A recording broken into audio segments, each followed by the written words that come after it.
अस्सलामुअलैकुम। आज हम बात करने जा रहे हैं एक बहुत ही सीरियस टॉपिक पर जिसने पूरे पाकिस्तान को अपनी लपेट में लिया हुआ है। पूरे पाकिस्तान के हॉस्पिटल्स भरे हुए हैं, बेड्स अवेलेबल नहीं है इतने जितने के डेंगू के मरीज हैं। हमारे डॉक्टर्स 24 घंटे मेहनत कर रहे हैं हमारी कीमती जानों को बचाने के लिए। दोस्तों, डेंगू वायरस बहुत ही ज़्यादा सीरियस कंडीशन इख्तियार कर चुका है।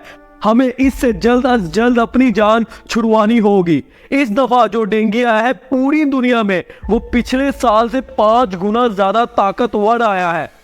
गूगल की एक रिपोर्ट के मुताबिक 2023 में पाकिस्तान में बहुत ज़्यादा डेंगू के पेशेंट्स एडमिट हुए थे हॉस्पिटल्स में, लेकिन अब जब डेंगू 5 गुना ज़्यादा ताकतवर होकर आया है तब सोचे कितने हॉस्पिटल्स भरे होंगे हमारे। इसलिए इस वीडियो को एंड तक लाजमी देखना क्योंकि बहुत ही ज़्यादा इंफॉर्मेटिव वीडियो है आज की। इस वीडियो में हम आपको बताएंगे कि डेंगू से कैसे बचा जा सकता है, कौन सी फल और सब्जियां ऐसी हैं जिनको खाने से आप डेंगू से बच सकते हैं, और कौन सा पानी ऐसा है जिसको पीने से आप डेंगू से बच सकते हैं, अपनी इम्यूनिटी को स्ट्रॉन्ग कर सकते हैं, और आपकी बॉडी में कौन कौन से सिम्टम्स आते हैं जिससे आपको पता चलेगा कि आपको डेंगू है या नहीं। और अगर आपको डेंगू हुआ है तो आपको हॉस्पिटल या डॉक्टर के पास जाना चाहिए या नहीं। इन सारे सवालों के आंसर्स इस वीडियो में मैं आज आपको बताऊंगा, इसलिए इस वीडियो को एंड तक लाजमी देखिएगा।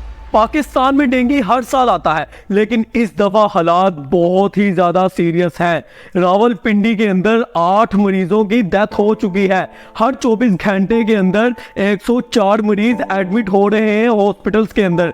इस्लामाबाद के अंदर हर 24 घंटे में 77 मरीज एडमिट हो रहे हैं, और इस्लामाबाद में टोटल डेंगू के मरीजों की तादाद 1404 हो चुकी है। पेशावर का भी बहुत ही ज़्यादा बुरा हाल है। पूरी दुनिया के अंदर डेंगू के केसेस पिछले साल की निस्बतन 5 गुना इंक्रीज हो चुके हैं। लाहौर की भी बहुत ही बुरी हालत है। हर 24 घंटे के अंदर 130 नए मरीज एडमिट हो रहे हैं हॉस्पिटल्स के अंदर। ये तो बड़े शहरों की बात है जहां पर केस रिपोर्ट होते हैं, लेकिन अगर आप गांव देहातों में चले जाएं जहां पर हॉस्पिटल्स भी नहीं होते और इस किस्म के केस भी रिकॉर्ड नहीं होते, वहां तो बहुत ही बुरा हाल है। उधर खुले पानी होते हैं जिसके अंदर डेंगू आगे बैठता है, बच्चे देता है और लोगों को काटता है। वहाँ हालात बहुत ही ज़्यादा सीरियस हैं। हमारी गवर्नमेंट को वहाँ के इलाकों पर भी गौर करना चाहिए। अब बात करते हैं कि डेंगू का मच्छर आखिर किस टाइम काटता है आपको, उसका कौन सा स्पेसिफिक टाइम है आपको काटने का। तो उसके 2 टाइम हैं, एक सुबह का टाइम और एक मगरिब का टाइम। इन 2 टाइम डेंगू के मच्छर बहुत ही ज़्यादा मौजूद होते हैं जो कि आपको आगे काटते हैं और डेंगू वायरस फैलाते हैं। दोस्तों, सुबह के टाइम और शाम के टाइम आपको पूरे कपड़े लाजमी पहनने चाहिए, पूरे दिन में पहनने चाहिए, लेकिन इन 2 टाइम्स के अंदर आपके फुल स्लीव बाजू लाजमी होने चाहिए, पूरे कपड़े होने चाहिए। आज ही ये वीडियो मैं पूरे कपड़े पहनकर बना रहा हूँ। क्योंकि आपको बताने के लिए कि दोस्तों पूरे कपड़े पहनना स्टार्ट करें अगर डेंगू वायरस से बचना है आपने तो। अब बात करते हैं कि इसके सिम्टम्स क्या है, आपको कैसे पता चलेगा कि आपको डेंगू है। इसके अंदर आपको तेज बुखार होता है, आपके सर में बहुत ज़्यादा दर्द होती है, आपके आंखों के पीछे वाले हिस्से में दर्द होती है, आपको जॉइंट्स में पेन होता है, आपकी बॉडी में पेन होता है, आपकी बॉडी पर रैश बन जाते हैं, आपकी बॉडी पे इचिंग स्टार्ट हो जाती है, आपको फ्लू बहुत ज़्यादा होता है। अगर इनमें से कोई भी सिम्टम्स आपके साथ हो रहा है तो फ़ौरन डॉक्टर के पास जाएं और अपना चेकअप करवाएं। डॉक्टर आपको छोटा सा टेस्ट लिख के देता है CBC, और हमारी हुकूमत ने बहुत ही अच्छा काम किया है कि सिर्फ 90 से 100 रुपये के अंदर हर पेशेंट की CBC हो जाती है डेंगू के लिए, जिसके ज़रिए डॉक्टर को ये पता चल जाता है कि इस पेशेंट को डेंगू है या नहीं। वैसे जो CBC का रेट है वो तकरीबन 600-700 तक होता है, लेकिन हुकूमत को मैं सैल्यूट करता हूँ जिसने इसका रेट 90 से 100 रुपया रखा है। मैं आपको बताना चाहूँगा कि डेंगू वायरस को ख़त्म करने के लिए अभी तक कोई भी मेडिसिन डिस्कवर नहीं हुई। डेंगू का इलाज सिर्फ और सिर्फ पैनाडोल समझा जाता है, जबकि डेंगू का इलाज पैनाडोल भी नहीं है। पैनाडोल से सिर्फ आपका बुखार कम होता है और आपकी पेन ख़त्म होती है। डेंगू को ख़त्म करने के लिए हमें नेचुरल वेज की तरफ जाना पड़ता है, नेचुरल ट्रीटमेंट करना पड़ता है। डेंगू के अंदर जो सबसे बड़ा मसला होता है आपके साथ, जिसके अंदर पेशेंट की डेथ हो जाती है, वो 3 मसले होते हैं। सबसे पहला मसला जो होता है उसके प्लेटलेट्स कम हो जाते हैं, यानी वाइट ब्लड सेल उसकी बॉडी से कम हो जाते हैं। व्हाइट ब्लड सेल का काम होता है आपकी बॉडी को इम्यूनिटी प्रोवाइड करना, यानी अगर कोई इन्फेक्शन हो गया उससे लड़ना, अगर बॉडी पे कोई चोट आ गई है तो उसे हीलिंग देना, व्हाइट ब्लड सेल का ये काम होता है। लेकिन ये डेंगू आकर सबसे पहले आपके व्हाइट ब्लड सेल यानी कि आपकी आर्मी को तबाह कर देता है, उसके बाद आपकी बॉडी पर हमला करता है। नंबर 2 जो इसका सिम्टम होता है उसके अंदर डिहाइड्रेशन हो जाती है बॉडी के अंदर, क्योंकि डेंगू की वजह से आपको बहुत ज़्यादा वोमिटिंग होती है, नोजिया होता है, जिसकी वजह से आपकी बॉडी में डिहाइड्रेशन हो जाती है और पेशेंट का बीपी ड्रॉप हो जाता है, बीपी लो होना शुरू हो जाता है, जिसकी वजह से भी पेशेंट की डेथ हो जाती है। इसलिए दोस्तों डेंगू को ईजी नहीं लेना, बहुत ही सीरियस मसला है ये।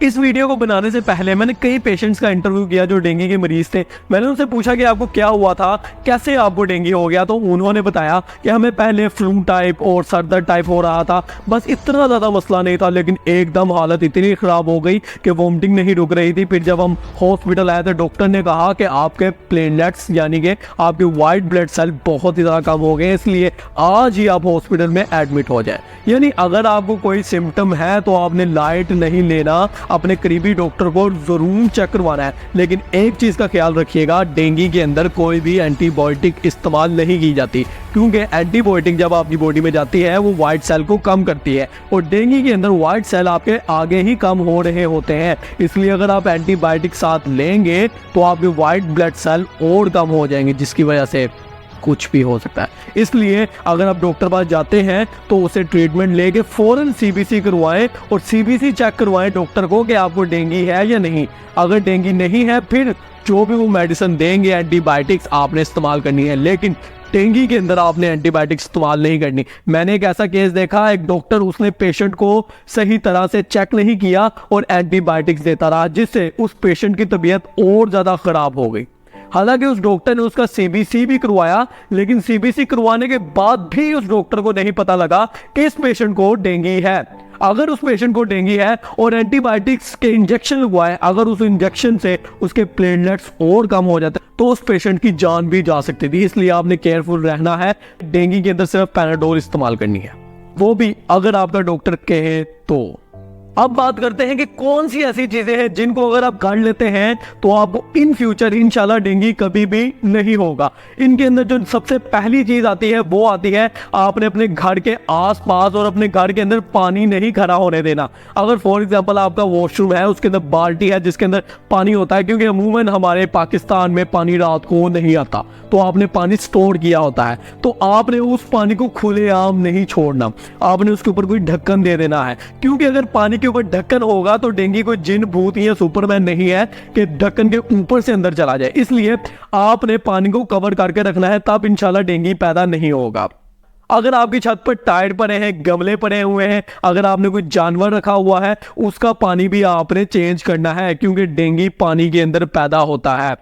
नंबर 2 जो आपने काम करना है, आपने अपने घर में स्प्रे करना है। डेंगू है या नहीं है, आपने अपने घर में अपने बेड के नीचे, अपनी विंडो के पीछे, दरवाजे के पीछे, कूलर के नीचे, जहां कहीं भी आपको लगे कि यहाँ डेंगू पैदा हो सकता है, आपने स्प्रे लाजमी करना है। उसके बाद घर थोड़ी देर बंद करके आप बाहर चले जाएं ताकि डेंगू अच्छे तरीके से मर जाए। जो तीसरा काम आपने करना है वो आपने अपनी पूरी बॉडी पे लोशन लगा के रखना है। डेंगू मॉस्किटोज का जो लोशन होता है वो आपने लाजमी लगाना है ताकि आपको डेंगू काट ना सके। और अगर आपके पास इतने पैसे नहीं हैं आप लोशन खरीद सकें, तो जो सरसों का ऑयल होता है वो आपने अपनी पूरी बॉडी पे लगाना है। उसको लगाने की वजह से भी डेंगू आपके पास नहीं आएगा। नंबर 4 काम आपने जो करना है, आपने पूरे कपड़े पहनने हैं, हाफ स्लीव्स आपने नहीं पहननी, और खास तौर पे 2 टाइम्स में, सुबह फजर के बाद और मगरिब के टाइम। अक्सर लोग सुबह फजर के बाद वॉक पे जाते हैं, जॉगिंग करते हैं, उनको पूरे कपड़े पहनने चाहिए, शॉर्ट्स और हाफ स्लीव्स में नहीं जाना चाहिए। अगला जो आपने काम करना है, आपने अपने आप को हाइड्रेट रखना है, आपने पानी ज्यादा से ज्यादा इस्तेमाल करना है। रात को अगर आपने सोना है तो आपने कोशिश करनी है कि मच्छरदानी के अंदर सोए। दोस्तों डेंगू की जो सबसे ज्यादा फेवरेट जगह होती है वो होता है खड़ा हुआ पानी। आपने पानी को जाया जरूर करना है अगर आपके काम का नहीं है, और अगर काम का है तो उसे कवर करना है। और डेंगू की एक और मज़ेदार प्लेस होती है, वो होती है कूड़े वाली जगह। अगर गंदगी है तो वहाँ डेंगू लाजमी पैदा होगा, इसलिए आपने गंदी चीज़ों को भी अपने घर से दूर फेंक देना है। हमसाये के घर नहीं फेंकना, क्योंकि डेंगू अगर उधर आया तो आपके घर भी लाजमी आ सकता है, इसलिए इसे दूर जाकर फेंक कर आए।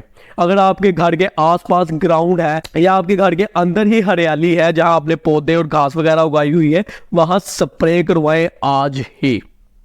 दोस्तों, आज से काफी साल पहले जब डेंगू आया था तो तब इसका सबसे बड़ा जो सिम्टम माना जाता था वो होता था नाक से खून आना, क्योंकि तब वो नया नया आया था। लेकिन इस दफा शायद ही किसी पेशेंट को नाक से ब्लड आने वाला मसला हुआ हो, लेकिन उसको जो मैंने पहले सिम्टम्स बताए हैं, सर दर्द, फीवर, तेज बुखार, वो वाले सिम्टम्स ज्यादा हैं। अगर आपको ये मसला है तो लाजमी डॉक्टर के पास जाएं और अपने आप को चेक करवाएं, CBC करवाएं। अब हम आ गए इस वीडियो के आखिरी पार्ट में, जो कि बहुत ही ज़्यादा इंपॉर्टेंट है। इस पार्ट में मैं आपको बताऊंगा आपको कौन सी खुराक इस्तेमाल करनी चाहिए जिससे आप डेंगू से बच सकते हैं, डेंगू आपके आसपास भी नहीं आएगा। कौन से जूसेस, कौन से फ्रूट्स, कौन सी वेजिटेबल्स आपको इस्तेमाल करनी चाहिए, और एक जादू की पुड़िया जो आपके डेंगू को ख़त्म कर सकती है, उसका नाम भी मैं इस वीडियो के एंड पे आपको बताऊंगा। सबसे पहले आपने पपीते के पत्ते इस्तेमाल करने हैं, उसका जूस बनाकर पीना है। आप पपीता भी खा सकते हैं। नंबर 2 पर जो चीज़ आती है वो आती है कोकोनट वाटर। हाँ जी दोस्तों, आपने नारियल का पानी इस्तेमाल करना है। नंबर 3 पर आता है अनार। अगर आपके पास पैसे हैं तो आपने अनार का जूस इस्तेमाल करना है, इससे आपका खून बढ़ेगा और आपका ब्लड इंक्रीज होगा, जिससे आपकी इम्यूनिटी भी इंक्रीज होगी। नंबर 4 पर आता है एप्पल का जूस। दोस्तों, एप्पल का जूस तो बहुत ही जादुई जूस है, यानी इसके अंदर ऐसा मैजिक है कि अगर आप ये पीते हैं तो आपका डेंगू ऐसे ऐसे गायब हो जाएगा, आपका डेंगू। इसलिए आपने एप्पल का जूस लाजमी इस्तेमाल करना है। माल्टा, आप माल्टा इस्तेमाल कर सकते हैं, इसके अंदर विटामिन C होता है। विटामिन C आपकी इम्यूनिटी को इंक्रीज करता है, जिसकी वजह से आपको डेंगू नहीं होता। आप कीवी इस्तेमाल कर सकते हैं, कीवी के अंदर भी विटामिन C होता है जो कि आपकी इम्यूनिटी को इंक्रीज करता है। आप अमरूद इस्तेमाल कर सकते हैं, यानी कि गावा, इसके अंदर भी विटामिन C होता है जो कि आपकी इम्यूनिटी को बहुत ज़्यादा इम्प्रूव करता है। उसके बाद आप पालक भी इस्तेमाल कर सकते हैं, उसका जूस बनाकर भी पी सकते हैं। इसके अंदर भी बहुत ज़्यादा आयरन होता है, जिससे आपका ब्लड इंक्रीज होता है। सो दोस्तों, अब बात करते हैं, अगर आपके पास ये किसी भी चीज़ को इस्तेमाल करने के पैसे नहीं है तो सिर्फ एक चीज़ जो बहुत ही सस्ती आती है मार्केट में, 20 से 25 रुपये तक मिल जाती है, वो आप इस्तेमाल करते हैं तो आपका डेंगू ऐसे खत्म हो जाएगा। उसका नाम है ORS। दोस्तों, डेंगू का जो मरीज होता है इसके अंदर डिहाइड्रेशन बहुत ज़्यादा हो जाती है वोमिटिंग की वजह से, इसलिए अगर आप ORS का जूस इस्तेमाल करें, ORS को लाएं और 1 लीटर वाली पानी की बोतल में डालकर इस्तेमाल करें, इससे आपका BP भी स्टेबल रहेगा और आपका डेंगू वायरस भी ख़त्म हो जाएगा। आपके अंदर डिहाइड्रेशन जैसा मसला नहीं होगा, ORS आपको हाइड्रेट कर देगा। सो दोस्तों, इसी के साथ अल्लाह हाफिज़। और अगर वीडियो अच्छी लगी है या अच्छी नहीं भी लगी, काम की लगी है, तो अपने हमसायों को भी सेंड करें, अपने यारों, दोस्तों, रिश्तेदारों को सेंड करें, ताकि डेंगू हमारे मुल्क से ख़त्म हो जाए और इंशाल्लाह पूरी दुनिया से भी डेंगू इंशाल्लाह एक ना एक दिन ख़त्म हो जाएगा। पाकिस्तान जिंदाबाद।